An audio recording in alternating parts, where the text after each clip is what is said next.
Alors bonjour à toutes et à tous et bienvenue à ce webinaire Stratégie Bourse Forex du jeudi 28 juin 2018. Yoav Nizar, très heureux de vous retrouver donc comme chaque jeudi à 14h30. Je vous laisse prendre connaissance de l'avertissement lié au risque trading. Alors qu'une statistique vient de tomber aux États-Unis, il s'agit donc du taux de croissance, du PIB au premier trimestre qui a été révisé, en tout cas qui n'a pas battu les attentes du consensus, puisqu'il est ressorti à 2% et le consensus l'attendait à 2,2%. Alors, le trading avec effet de levier amplifie toujours les gains et les pertes. Un compte risque limité présente un risque de perte du capital investi. L'investissement sur compte titre présente un risque de perte en capital. IG fournit exclusivement un service d'exécution d'ordre. Cette présentation est donnée à titre indicatif et ne saurait être considérée comme un conseil ou une recommandation. Voilà, donc je suis heureux de vous retrouver depuis notre webinaire de mardi. Alors, on va revenir sur les stratégies évoquées mardi. Je vous rappelle bien évidemment que vous disposez du chat pour réagir, laisser vos commentaires et bien évidemment poser toutes vos questions. J'en profite pour saluer Ramzi, Aurélien, François et Didier qui sont présents sur le chat. N'hésitez pas donc à faire comme eux et à animer ce chat. Alors, le graphique DXY, le DXY qui se replie, vous voyez, qui se replie suite à cette décevante statistique parue aux États-Unis, donc le PIB qui n'a pas vaincu les attentes du consensus, mais au-delà finalement de ce repli ou de cette statistique, c'est surtout cette résistance à 95,20 qu'il faut surveiller sur cet indice DXY, puisqu'en effet, lorsque l'on regarde le graphique, et lorsque l'on zoome d'ailleurs sur ce graphique, vous voyez, il y a une cassure, mais très marginale hier, un franchissement de cette résistance, mais finalement, je dirais le cours a déjà atteint un point haut et ce point haut n'a pas été franchi. Le point haut, c'était jeudi dernier, justement. Donc le dollar qui reste bien orienté, qui reste orienté à la hausse, mais qui toutefois ralentit son rythme. Ralentit son rythme et à ce stade, en effet, le dollar pourrait relancer sa hausse qu'il a entamée mi-avril. Il pourrait le faire en cas de franchissement de cette résistance, auquel cas donc le cours pourrait se projeter en direction de ce seuil d'inversion de polarité à 96,33, puis de cette résistance à 97,40. Voilà donc pour le DXY, pour le dollar. Alors dans ce contexte, je vais passer au taux de change euro-dollar et on va faire ensuite un petit tour rapide des paires majeures en dollars. L'euro-dollar, comment a-t-il réagi suite à cette statistique? J'imagine de manière positive. Alors voilà mon graphique. Alors, finalement, le cours qui se stabilise lorsqu'on regarde la bougie en cours en données 4 heures. Mais encore une fois, au-delà de cette statistique, ce qu'il faut surtout regarder, selon moi, c'est le contexte technique. Et le contexte technique pour l'euro dollar montre en effet que le cours n'est pas parvenu à prolonger son rebond entamé la semaine passée et qui d'ailleurs n'est pas parvenu non plus à corriger l'ensemble de ses pertes dues à la BCE d'il y a 2 semaines. On l'a suivi ensemble, c'était un super moment que nous avions passé ensemble, mais en tout cas le cours ne parvient pas à corriger, à retracer cette baisse due donc aux interventions de la BCE de Mario Draghi. Le cours qui reste finalement couvert par une droite de tendance baissière depuis ce point haut, vous voyez, depuis ce sommet du 19 avril, mais toutefois qui reste soutenu par son support majeur à court terme à 1,15 $, qui est un niveau de support qui a fait réagir à de nombreuses reprises dans le passé, également sur un passé récent, le taux de change euro-dollar. Et donc sur ce support, je continue de penser que le cours, je continue de penser que le taux de change euro-dollar est un potentiel haussier, soutenu donc par ce niveau de support majeur. Alors à court terme, l'euro-dollar qui pourrait probablement aller tester cette zone donc composée de ce seuil d'inversion de polarité à 1,1629. J'ai ajusté le niveau de support qui était positionné à 1,1646 si je ne m'abuse. En tout cas, voilà, je l'ai ajusté. Au final, il faut s'adapter à ce que nous dit le marché. Et donc on trouve un très joli seuil d'inversion de polarité à court terme à 1,1629 qui est situé proche d'ailleurs de cette droite de tendance baissière. Donc le signal aussi à court terme serait donné en cas de franchissement de cette droite de tendance baissière et donc dans son sillage de ce seuil à 1,1629, auquel cas à court terme l'euro-dollar pourrait repartir en direction de ses résistances situées à 1,1728 et 1,1828 $. Voilà donc pour l'euro-dollar. Je maintiens mon potentiel haussier. D'ailleurs, en données 4 heures, il me semble que l'euro-dollar a formé un avalement haussier, vous voyez. Avalement haussier quasiment. Alors, il n'est pas parfait, mais en tout cas, cela y ressemble fortement. Et donc, cela renforce mon sentiment mon sentiment vis-à-vis de ce taux de change, qui est donc un sentiment sur lequel l'euro-dollar pourrait rebondir. Alors bien sûr, cette stratégie serait invalidée en cas de franchissement, en cas de cassure, pardon, du seuil à 1,15. Bon là, auquel cas il n'y aurait plus rien à dire. C'est tout simplement le cours le marché qui veut être baissier. Donc on verra, mais pour le moment, l'euro-dollar reste soutenu par cette zone. Alors bien qu'il y ait un petit repli technique, simplement sans parler du money management, mais simplement pour parler du ratio R3. Alors c'est vrai que là, le cours se situe en plein milieu de ces deux niveaux, donc de résistance et de support. C'est la raison pour laquelle j'évoquais le fait que le potentiel serait selon moi relancé en cas de franchissement de cette droite de tendance ou en cas, bien évidemment, de rebond et de pullback sur 1,15. Voilà. J'avance avec le GBP USD qui lui est baissier et qui poursuit sa baisse malgré un début de contradiction, vous voyez, un début de contradiction haussière entre prix et RSI. Alors il ne s'agit pas d'une divergence haussière, loin de là, une petite contradiction, vous voyez, au niveau des creux, mais qui ne prend finalement la divergence, qui n'aboutit pas sur une divergence. Donc le cours reste couvert par sa droite de tendance baissière et teste cette droite, ce niveau de support majeur à 1,3068. Donc les GBP-USD qui est sur un niveau de support, qui pourrait d'ailleurs casser ce niveau de support à 1,3068, auquel cas le cours pourrait retrouver et retomber sur un prochain niveau majeur. Alors attendez,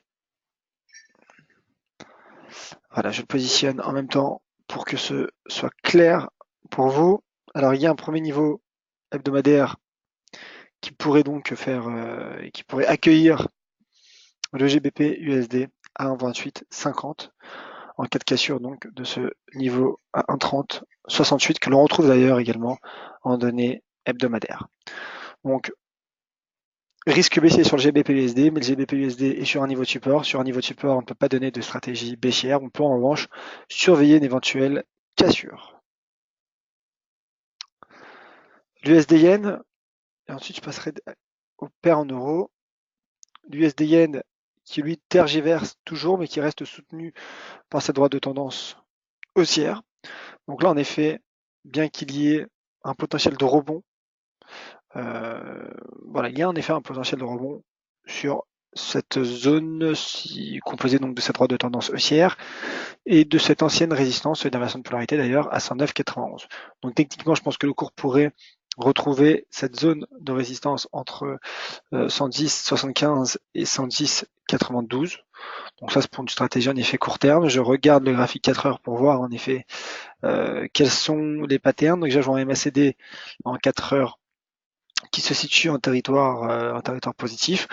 Donc voilà, on retrouve finalement le repli technique du taux de change USD-Yen, mais qui reste pour l'heure soutenu par cette droite de tendance et par ce niveau de support potentiel à 109,91.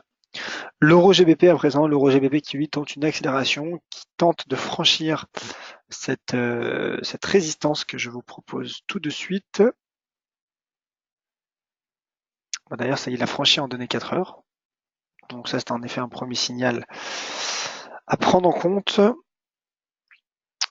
Alors, l'euro GBP, vous voyez, qui accélère et donc la cassure se précise, la cassure à 0,8842.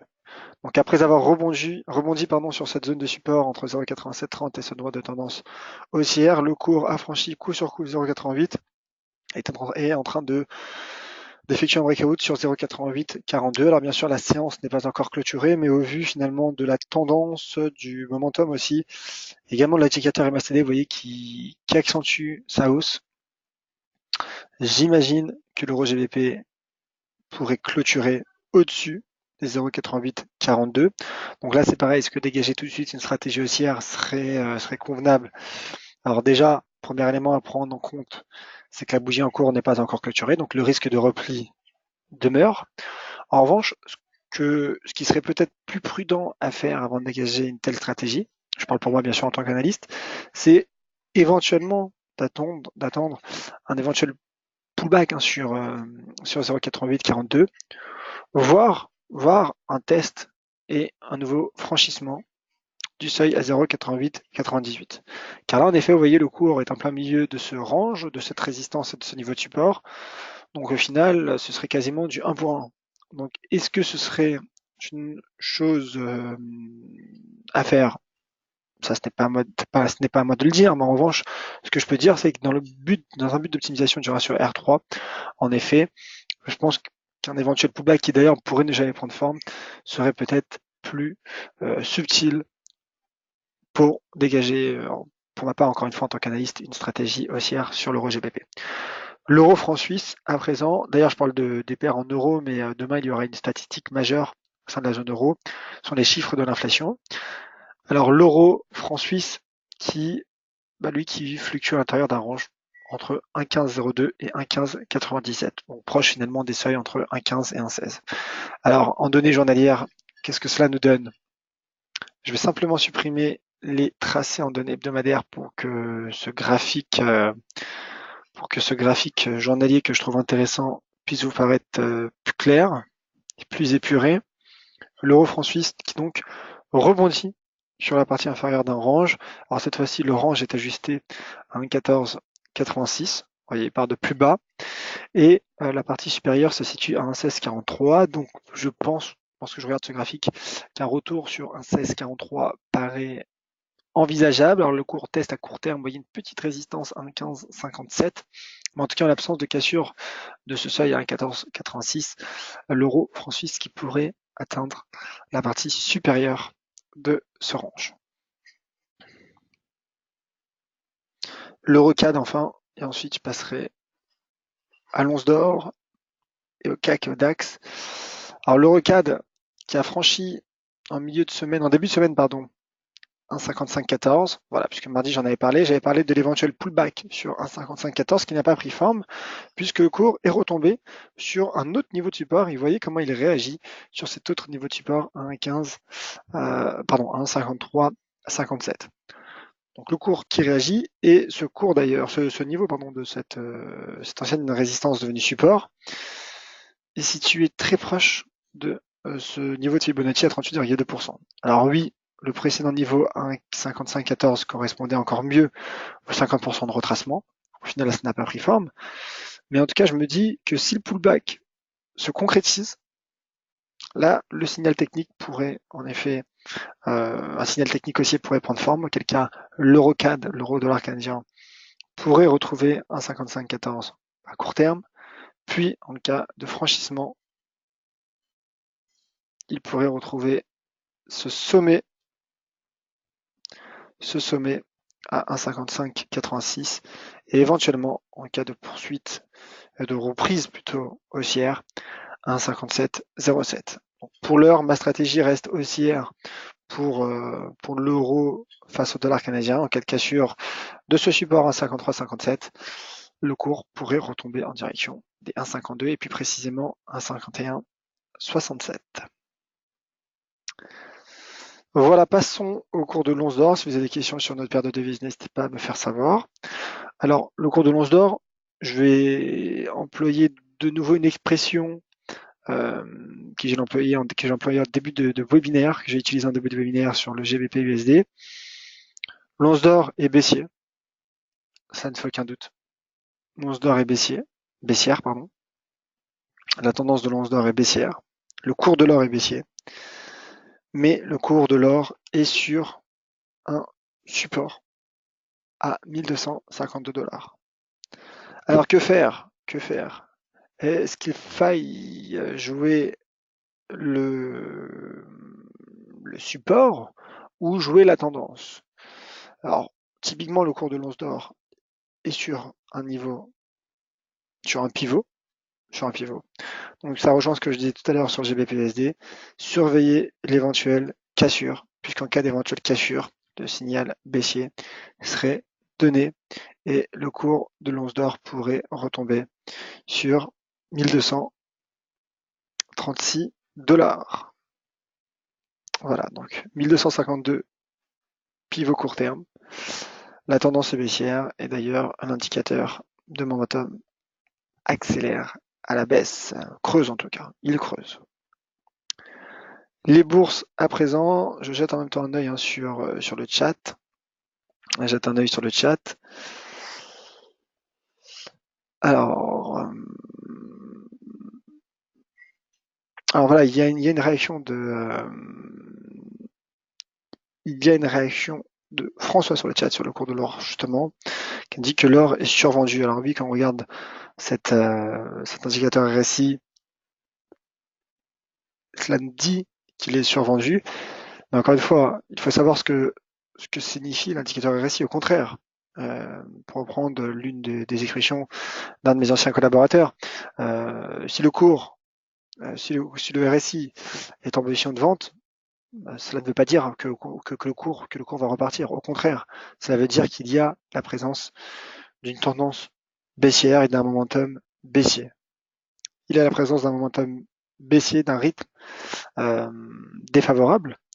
Alors, en cas de franchissement à la hausse par le RSI de la borne 30, là, en effet, il y aurait un potentiel de reprise. Mais pour le moment, à de nombreuses reprises, vous pouvez retrouver des RSI qui ont fluctué pendant de nombreux mois, de nombreuses années, en fonction des unités de temps, bien évidemment, en position de survente ou de surachat, sans forcément que le cours soit reparti à la hausse de manière immédiate. Voilà, donc au contraire, il y a un risque baissier, mais le risque baissier qui serait donc, selon moi, relancé sur le cours de l'once d'or en cas de cassure des 1252 $. DAX CAC 40 pour finir, en attendant vos questions. Alors écoutez, ce matin, comme je l'avais tweeté sur Twitter, j'étais plutôt optimiste sur les indices européens, notamment sur le CAC, qui a formé un très beau doji sur ce très beau support de long terme, à 5300 points. Mais voilà, le cours qui repart à la baisse et qui met sous pression ce seuil. Alors encore une fois, la bougie journalière n'est pas encore clôturée. Donc pour le moment, ce niveau de support à 5300 points tient. Et si le cours parvient à rebondir sur 5300 points, il pourrait de nouveau se projeter en direction des 5375, 7420 points en direction de cette zone. Mais pour le moment, il y a cassure et en cas de cassure, le risque d'un repli sur 5220 points subsiste. Je change les unités de temps pour tenter de trouver un pattern ou un éventuel niveau de support. Donc vous voyez, en données hebdomadaires, on retrouve finalement ce niveau de support situé très proche des 5300 points. En unité de temps 4 heures, qu'est-ce que le marché nous dit? Pas grand-chose, hein, j'ai l'impression, pas grand-chose, si ce n'est qu'il permet d'ajuster ce niveau de support à 5300 points, finalement une zone de support entre 5277 et 5315 points. Voilà, donc pour le moment, le cours du CAC 40 qui reste, vous voyez, j'ai l'impression qu'il interrompt un peu, qui interrompt sa tendance baissière. Donc le momentum diminue et d'ailleurs l'indicateur MACD a croisé récemment à la hausse la ligne de signal. Donc on verra comment il réagira sur ce contact de ce niveau de support à 5275 points. Cas d'éventuel contact, bien évidemment.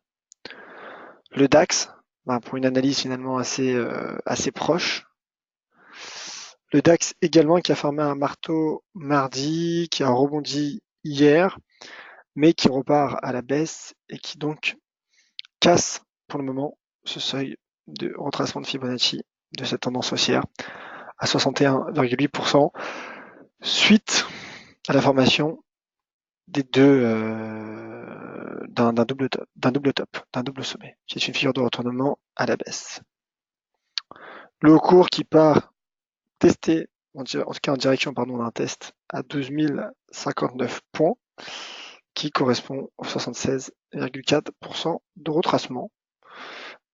Et voilà, pas grand chose à ajouter sur le DAX qui, pour le moment, confirme sa dynamique baissière.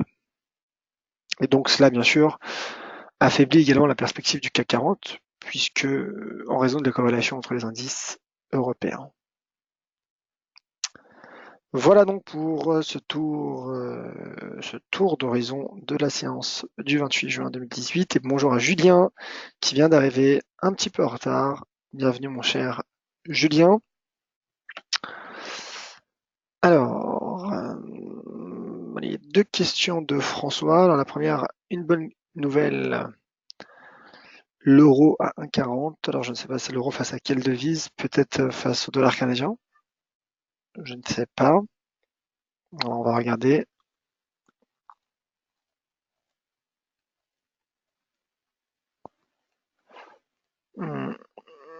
Alors le cours qui en est loin, 1,40.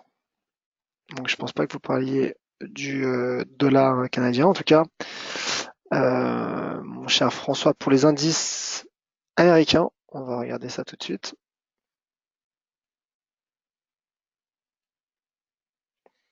Les indices américains qui chutent aussi. Le cours qui a cassé la semaine passée une importante zone de support. Vous voyez, zone de support composée des 24 000 à 625, mais également de cette droite de tendance haussière, et qui casse de nouveau, qui a de nouveau cassé 24 213 points. Donc là, qui se dirige vers les 23 822 points.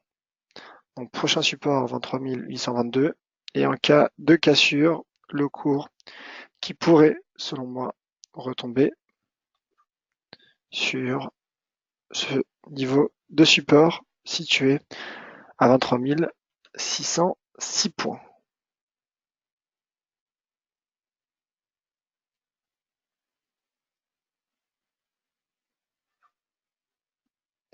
D'accord. Donc ça faisait référence à l'euro-dollar. Donc François qui visiblement est haussier. Voilà, c'était un trait d'humour, mais par contre un retour sur un 18 paraît envisageable à François. Écoutez, on verra. Comme je vous l'ai dit, le potentiel me semble haussier pour l'euro-dollar. Tout reste à savoir quand est-ce le meilleur moment pour dégager cette stratégie. Donc il y a en effet ce niveau de support à 1,15, mais le cours en est maintenant un petit peu distancé. Sinon, attendre l'éventuel franchissement de cette zone qui pourrait donc selon moi en effet reconduire l'euro-dollar sur un 17,28, puis en cas d'éventuel haute franchissement, soit un 18,28. En tout cas, sur du moyen terme, pour le moment, je maintiens ma stratégie haussière. Alors, je regarde peut-être les éventuelles autres questions et avec plaisir, mon cher François. Alors, Loïc, pas réellement. Non, je n'utilise pas. C'est vrai que j'utilise le graphique du DXY. Voilà, tout simplement. C'est un graphique intéressant qui permet donc d'avoir finalement l'évolution du dollar par rapport à plusieurs devises majeures. Voilà, donc je pense avoir fait le tour des questions. Merci à toutes et à tous d'avoir été nombreux à ce webinaire une nouvelle fois. Alors, le prochain point de marché aura lieu à 16h, à 17h pardon, en ma compagnie, pour les crypto-monnaies. Voilà, j'attends nombreux à 16h pour mon webinaire crypto sur lequel je parlerai donc du Bitcoin, Ethereum, Ripple et Litecoin comme chaque jeudi.